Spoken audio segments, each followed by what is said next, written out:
I go on in me. Ayimɛsu Kpɛti water project update. In me. Ike man in your lady happy. Ayimɛsu Kpɛti water project on. Bueno Messi no me aya ya na aya pe platform mo bueno. Kene platform mo na ke Handpump ba wono. Ko na ke mo ponu nge. Aya pe nge Ayimɛsu Kpɛti mo no ni lo wa here no ni Messi me la nge concrete o ke ni wo fine no ni. Abomo ni wa nyimi me nge yuo no hu o me la chote me che me la chote no ni. Ne me la mozu no ho wo ni.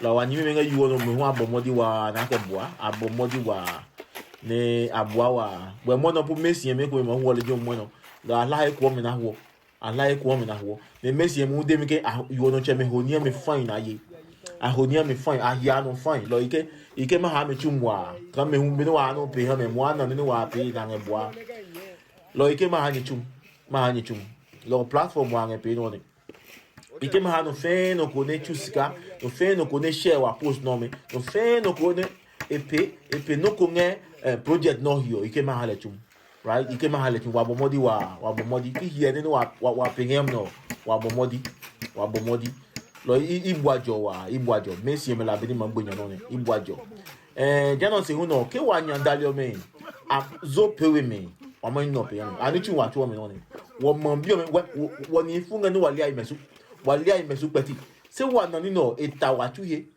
right etawatuye no akwa ma boane lo ka bi no go pay yo ainsi o me pay me ke zo pay me o me ya ni chu me chu ho ni ha me right ke zo bi ha me o me pay me nye chum